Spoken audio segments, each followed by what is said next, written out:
sebetulnya kenapa sih bisa ada benda-benda pusaka yang ada di dalam tanah tuh, awal muasalnya tuh gimana tuh Ki? Si benda pusaka yang dimiliki oleh si pahlawan yang ikut dalam peperangan tersebut ditanam di tanah supaya tidak disalahgunakan, misalkan seperti itu Ki.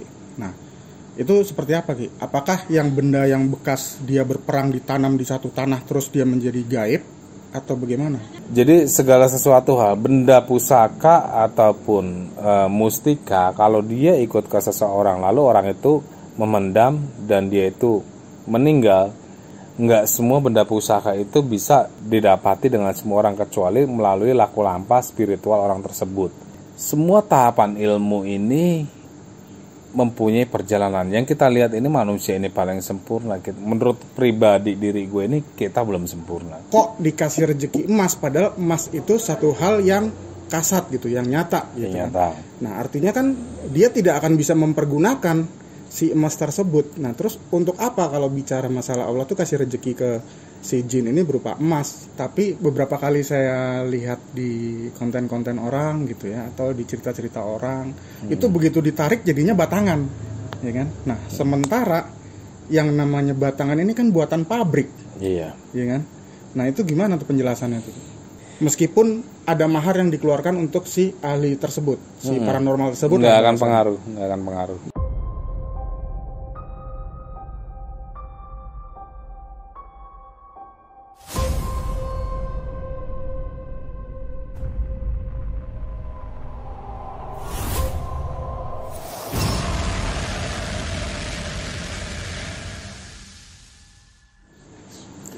Assalamualaikum warahmatullahi wabarakatuh. Salam rahayu buat teman-teman Jejak Kentala. Jadi malam ini kita kedatangan tamu nih dari wilayah Depok juga. Jadi bisa diperkenalkan namanya? Ya, Assalamualaikum warahmatullahi wabarakatuh. Waalaikumsalam. Nama saya Pras, tinggal di wilayah Depok, Rawageni gitu ya. Jadi Bang Pras nih ada beberapa pertanyaan nih yang tadi diobrolin. Jadi ada beberapa pertanyaan tentang spiritual tuh apa aja tuh Bang tuh?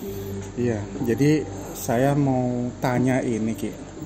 Kalau saya lihat di TV-TV atau di media YouTube gitu ya, itu suka ada orang-orang praktisi spiritual itu dia melakukan satu ritual untuk penarikan benda pusaka. Yeah. Yang ada di dalam tanah, dia melakukan satu ritual tertentu, tiba-tiba keluar tuh, ada benda yang keluar. Nah, termasuk ada konon katanya ada beberapa harta karun yang masih terpendam, dan ada beberapa orang yang mencari keberadaan harta karun tersebut. Nah, yang saya mau pertanyakan di sini pertama itu sebetulnya kenapa sih bisa ada benda-benda pusaka yang ada di dalam tanah tuh, awal muasalnya tuh gimana tuh Ki? Benda-benda yang dalam tanah itu ataupun terkubur secara gaib ya, awal muasalnya itu biasanya gini Pras. Jadi ada sesuatu hal, misalkan kita megang benda pusaka. Jadi kita megang benda pusaka itu didapat secara gaib, bukan lahiriah. Jadi bukan dia dapatkan secara lahiriah, dia dapat dari leluhurnya, enggak. Tapi dia dapat dengan media-media meditasi ataupun dia berpuasa. Kalau orang pemiliknya ini dia udah meninggal, dia akan kembali ke gaib lagi gitu. Jadi nggak bisa kita terima lahiriah, kecuali di saat posisi dia masih hidup, dia serahkan misalkan keris gitu ya, keris itu dia masih hidup, dia serahkan ke orang tersebut, dia akan berwujud menjadi lahiriah. Tapi kalau dia tidak menyerahkan kepada siapapun yang dia dapat secara gaib, dia akan kembali ke gaib. Kayak gitu, Mas. Oke. Nah, ada satu keterangan, saya pernah ngobrol sama seorang kawan ya. Itu menurut keterangan beliau ini asal muasal itu dulu pada saat zaman penjajahan. Yeah. Nah, di mana para pahlawan-pahlawan terutama pribumi di Indonesia itu beliau itu menggunakan benda-benda tersebut, seperti misalkan dalam perang dia menggunakan keris. Nah, sehingga pada saat si perang itu selesai, nah si benda pusaka yang dimiliki oleh si pahlawan yang ikut dalam peperangan tersebut ditanam di tanah supaya tidak disalahgunakan, misalkan seperti itu Ki. Nah, Itu seperti apa Ki? Apakah yang benda yang bekas dia berperang ditanam di satu tanah terus dia menjadi gaib atau bagaimana? Ya, ada beberapa persepsi ya. Ada juga yang tadi Pras bilang itu bisa juga seperti harta lah. Harta itu kalau misalkan ditanam dalam waktu 40 hari, dia bisa dikuasai dengan makhluk astral atau masuk makhluk gaib kayak gitu. Jadi bisa jadi kalau misalkan benda-benda yang tadi digunakan dengan perjuangan, terus dia pendam di tanah, itu juga bisa dikuasai dengan gaib. Bisa persepsi yang tadi saya bilang, bisa dia itu dapatkan secara gaib, bisa juga dia itu secara lahiriah, dia itu memendam benda pusaka itu bisa terjadi semuanya.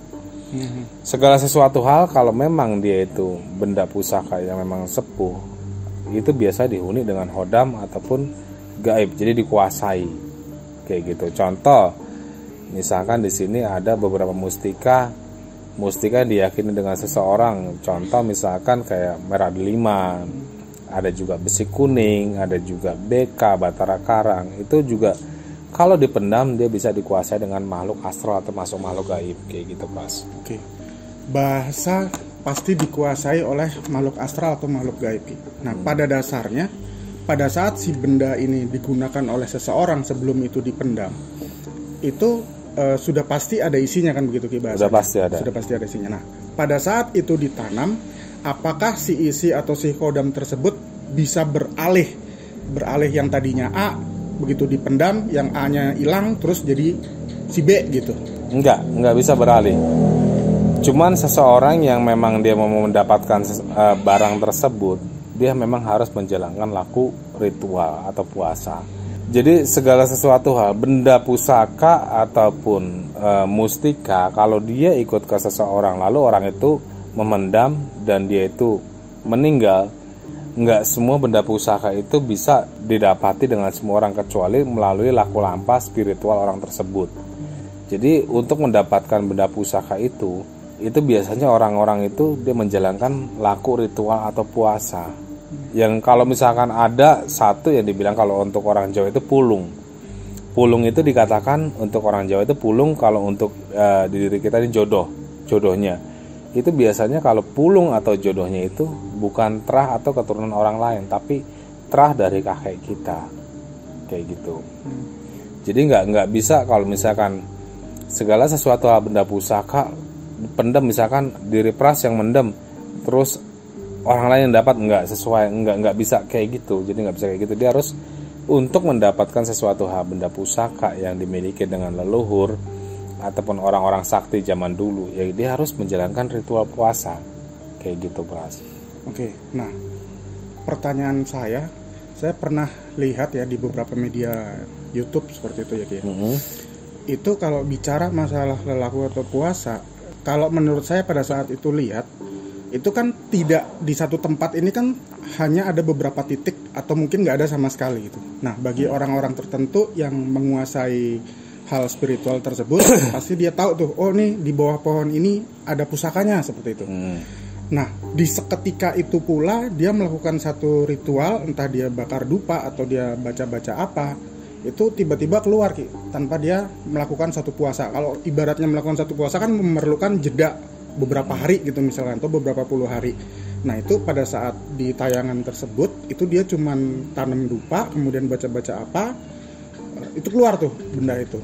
Nah itu gimana tuh? Apakah memang harus bisa dengan cara seperti itu, atau memang harus dipuasai dulu sebelum dia ke area tersebut gitu?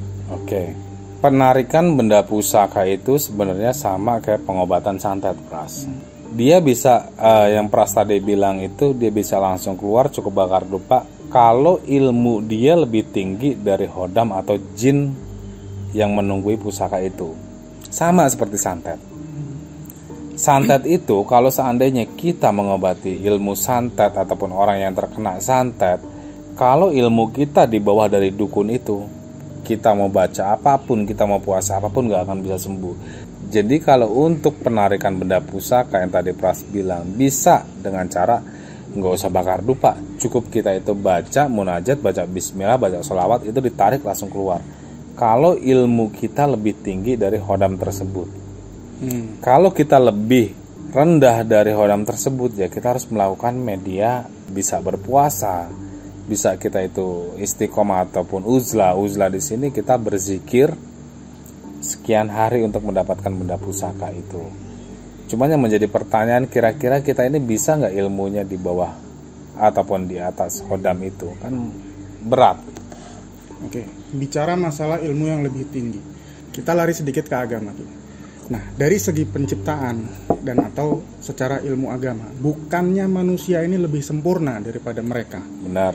Gitu kan. Nah, kenapa harus ada tinggi rendah ilmu dengan mereka gitu? Sementara kan dari unsur penciptaan pun, dari unsur agama pun, kita ini manusia lebih sempurna dari mereka. Harusnya Benar. kita lebih tinggi dari segala apapun. Oke. Tapi kenapa ada jenjang tinggi rendah begitu? Ada tahapan ya. Heeh.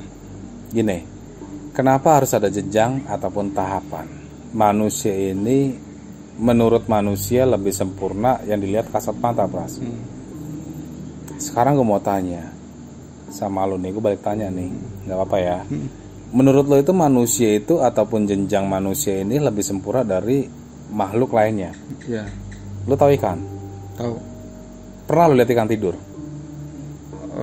Kalau secara kasat mata dia selalu melek. Selalu melek, Iya. selalu gerak. Ya, Bisa lo ngikutin dia sampai dia benar-benar dia diem?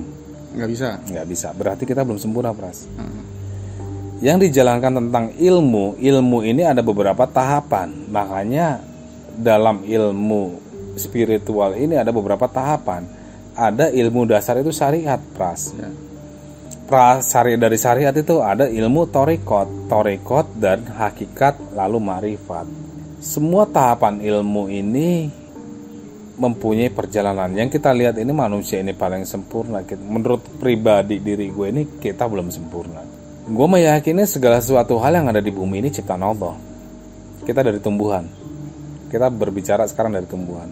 Tumbuhan itu dari dia itu bibit, hidup, dia tumbuh besar sampai dia mati, dia ada di tempat. Bisa lo kayak gitu?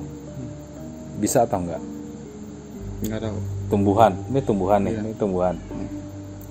Dia dari bibit nih, kita tanam dari biji, menjalani kehidupan sampai dia mati, dia diam di sini, dia nggak bergerak. Bisa kayak gitu kita? Bisa nggak menurut lo? Kalau diam di tempat nggak bisa. Tapi Nggak akan kalau bisa. secara siklus kehidupan yang bertahap, kita pun siklusnya bertahap dari embrio, Iya. kemudian dari janin sampai dengan melahirkan, sampai dengan dewasa itu kan sama siklusnya. Itu secara ilmu ilmiah. Ya, Yang kita berbicara sekarang ilmu spiritual. oke. Makanya banyak orang-orang petapa, dia tuh kehujanan, dia kepanasan, apapun dia nggak akan bergerak. Contoh Sunan Kalijaga. Sunan Kalijaga itu menjalankan tentang ilmu alam. Sampai dia itu disuruh tapak dengan Sunan Bonang, akhirnya dia itu diam di pinggir kali berpuluh-puluh tahun sampai dia berlumut, dia nggak akan bergerak. Karena apa? Dia mempelajari tentang alam semesta ini. Kalau merasa diri gue ini lebih sempurna, kenapa gue nggak bisa mengalahkan alam itu? Kenapa gue nggak bisa mengalahkan tumbuhan? Berarti kita belum sempurna. Jadi gitu, Pras. Jadi segala sesuatu hal keilmuan itu, makanya kita harus pembelajaran di secara ilmu sekolah pun kita harus belajar TK, Ya. SD, SMP, SMA, kuliah. Dan dalam ilmu spiritual pun atau ilmu secara keduniawian itu memang ada tahapan semua. Kembali ke benda pusaka tadi. Jadi dengan adanya khodam penjaga ini, nah berarti tidak semua ahli spiritual ini bisa dipastikan ilmunya lebih tinggi dari si khodam tersebut. Enggak semua. Nah, apa yang akan terjadi pada saat si ahli spiritual ini melakukan satu penarikan benda pusaka tersebut, sementara dia nggak tahu nih ilmu kadarnya. bahwasannya ilmu dia ini lebih rendah dari si kodam itu. Itu gimana tuh? Yang pertama, benda pusaka itu nggak akan keluar. Yang keduanya, dia bisa muntah darah karena gesekan. Secara metafisika itu gesekan antara energi positif dan energi negatif, gesekannya kuat. Kalau posisi dalam diri manusia itu negatif, terus yang ada di posisi benda yang mau ditarik itu positif, itu pasti muntah darah. Bisa sampai merenggut nyawa si orang tersebut? Bisa jadi. Banyak kejadian. Oh gitu. Bisa jadi. Nah, atau mungkin bisa dia melakukan satu perang dulu untuk membuktikan siapa yang lebih kuat. Itu bisa terjadi nggak tuh? Iya. Jadi pasti kalau untuk kita penarikan benda pusaka, kita pasti perang dengan hodamnya. Yang tadi saya bilang di awal, kalau seandainya posisi dia lebih tinggi, dia cukup baca bismillah, ngebelah pintu gaib bumi, benda pusaka itu akan keluar. Tapi kalau dia nggak keluar, biasanya perang. Resiko dari perang itu biasanya ya muntah darah. Kalau dia lebih rendah. Kalau dia lebih rendah, pasti muntah darah. Meskipun dia sudah menggunakan bahasanya ilmu agama yang dimiliki gitu ya. Itu tetap bisa terjadi gitu. Tetap dia masih di bawahnya kan. Jadi untuk kadar keilmuannya dia masih di bawah dari korin atau kodam tersebut. Selain daripada benda pusaka, itu pernah yang tadi saya bilang di awal Ki, itu ada yang namanya harta karun yang terpendam. Itu benar nggak sih itu Ki, ada atau enggak gitu? Benar ada. Nah itu apa? Itu maksudnya gimana ceritanya tuh sehingga kenapa sih harta karun itu harus dipendam? Kenapa nggak diserahkan ke Bank Indonesia gitu misalnya untuk menjadi aset negara gitu? Itu gimana tuh? Kita kembali lagi ke filosofi. Jadi sebenarnya emas itu adanya di bumi atau di mana? Emas adanya di bumi atau di mana? Belum tahu saya. Emas itu ada di bumi kan? Karena tambang. Oh iya. Ya kan? Hasil tambang, betul. Hasil tambang, berlian, segala sesuatu ada di bumi. Allah itu udah memberikan rezeki kepada semua makhluknya. Kalau dia itu memberikan rezeki kepada makhluk jin, iblis ataupun setan sejenisnya, itu dia memberikan rezeki yaitu tadi emas, berlian, intan. Makanya di situ ada beberapa yang gue alamin di sini, Pras. Ada satu tambang waktu itu gue pernah juga ke Padang, ke Gunung Tigo. Di daerah Padang itu gue suruh narik emas. Di saat gue tarik emas, di situ ada beberapa jin yang memang minta nyawa gue karena gue itu bukan pribumi situ. Kenapa lu berani-berani itu bukan pribumi sini? Kenapa lu mau ngambil emas dari sini? Akhirnya ada beberapa pengikut di sini gue suruh dia untuk puasa 3 hari. Gue udah bilang di saat puasa 3 hari di sini gue nggak bisa narik emas, tapi gue bisa tunjukin emas ini ada di mana. Tapi gue nggak bisa tarik karena gue bukan pribumi. Dia menjalankan puasa waktu itu 3 hari dan ini real ya, ini real, nyata ini, bukan artinya gue ngada-ngada. Di situ dia gue suruh menjalankan puasa 3 hari, 3 malam nggak makan nggak minum. Dia udah ditunjukin orang bawa apa ya, kalau kayak buat memasak nasi itu apa, zaman dulu tuh yang kuningan tuh, kayak dandang atau segala macam, piring emas itu dia udah bawa. Yang puasa 3 hari ini yang asli orang Padang. Cuman dia nggak berani minta.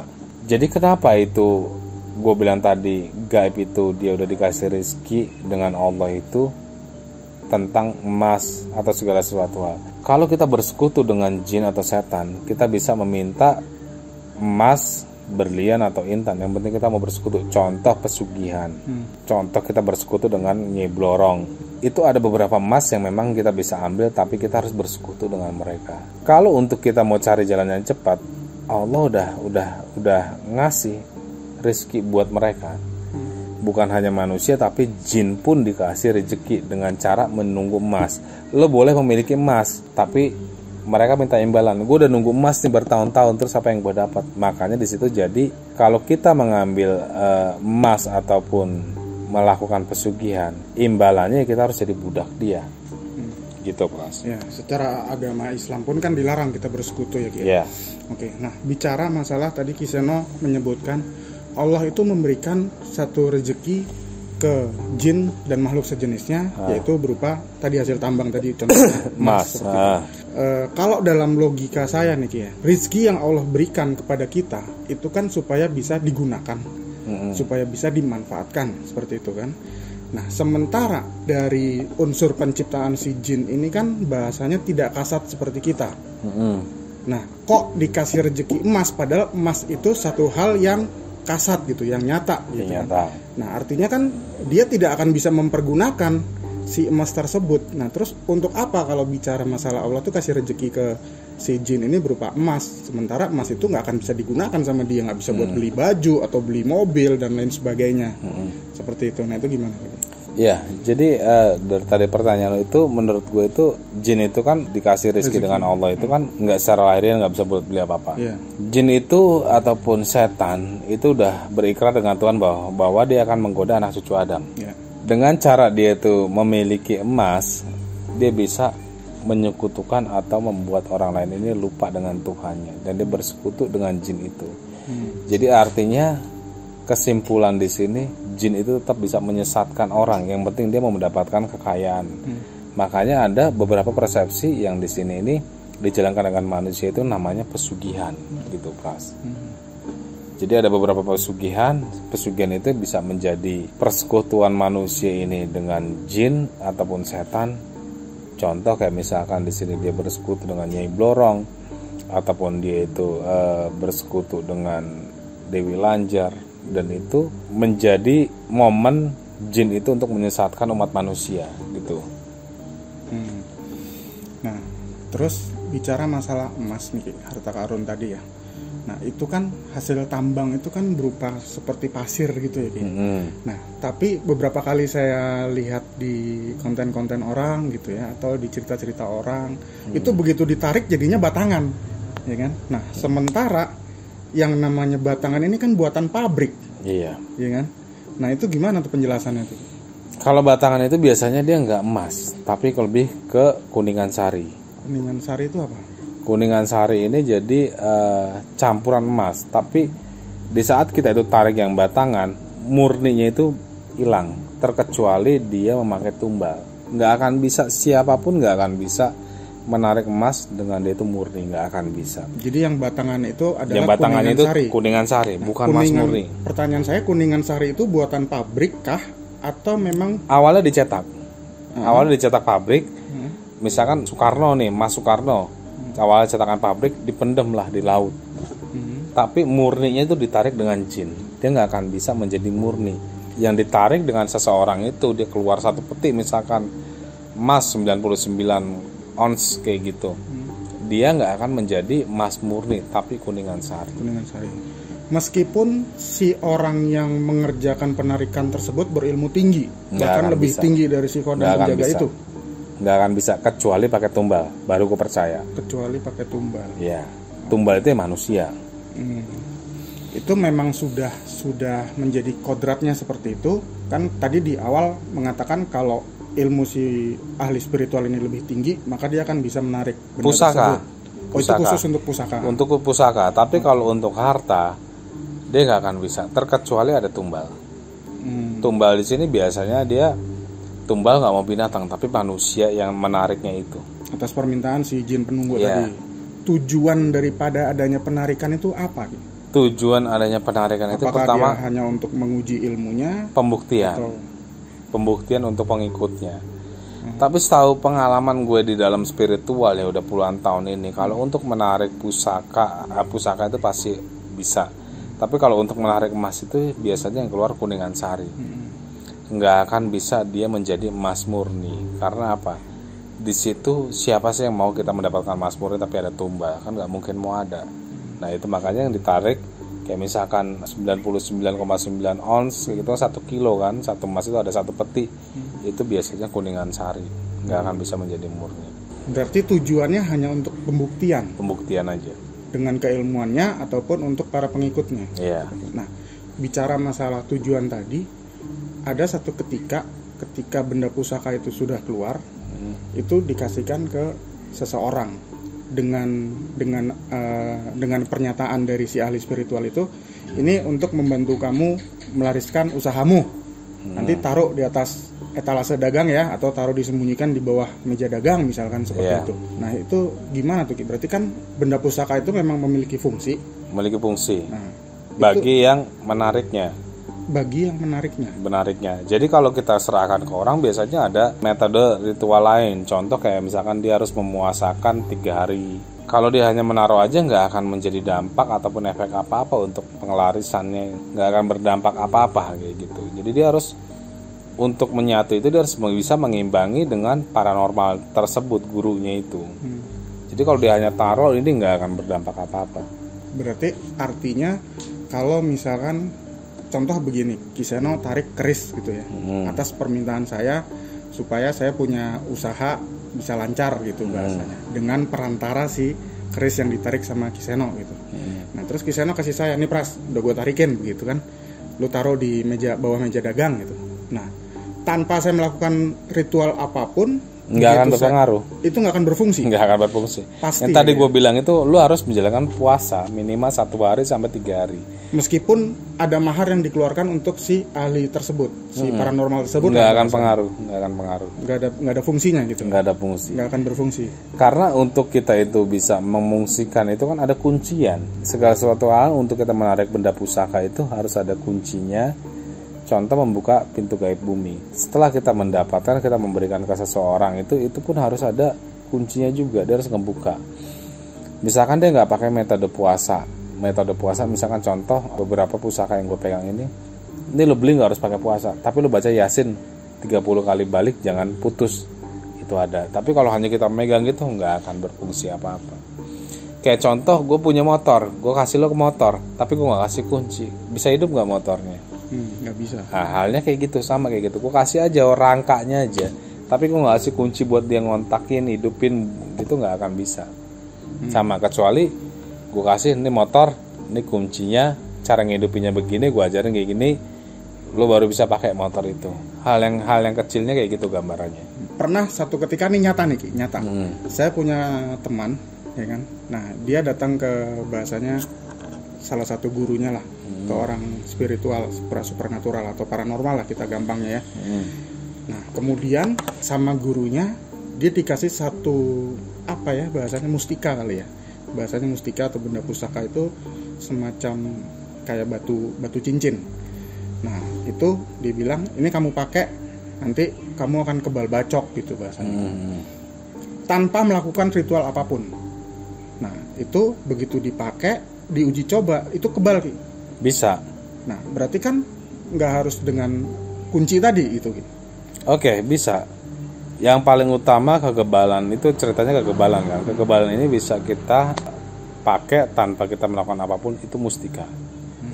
Mustika di sini contoh merah delima, besi kuning, ada batara karang, ada juga dia lulang kebolando yang punya saya jangkung, ada juga di sini kitab Stambul. Selebihnya itu paling 40 hari. Jadi kesimpulannya adalah tidak semua benda pusaka kalau diserahkan kepada orang yang bersangkutan, si orang tersebut melakukan ritual. Harus. Lah tadi nggak pakai ritual Ki. Nah, kalau yang misalkan yang tadi dibilangin sama Pras itu mustika. Oh, itu beda. Kalau seandainya dia hanya isim ataupun dia pegangan, itu paling 40 hari. Selesai yang 40 hari, tebas pasti bacok. Dibacok pasti tembus. Secara fungsinya hanya bertahan 40 atau hari. berfungsi 40 hari. 40 hari. Oh gitu. Kecuali dia melakukan ritual tadi. Kecuali melakukan ritual. Untuk mendapatkan kunci daripada si benda tersebut. Iya. Kalau dia mau permanen itu yang tadi gue bilang, mustika. Mustika itu ada merah delima, ada juga besi kuning, ada juga lulang kebolando, ada juga di sini batara karang, terus ada juga rantai babi, ada juga kitab Stambul. Itu dia tanpa melakukan apapun seumur hidup dia pasti tekbal. Itu juga ada, tidak menutup kemungkinan itu juga hasil dari penarikan ada. Ada, mustika tersebut. Penarikan ada. Ya guys, kayaknya nih seru nih obrolannya nih karena waktunya juga mepet atau nipis. Nanti kita lanjut ke part 2 ya. Jadi pembahasan tentang ilmu spiritual ataupun ilmu-ilmu yang lainnya bisa kita kupas di sini bersama Bang Pras. Jadi jangan lupa like, subscribe, dan komen. Cukup sekian. Assalamualaikum warahmatullahi wabarakatuh. Salam Rahayu.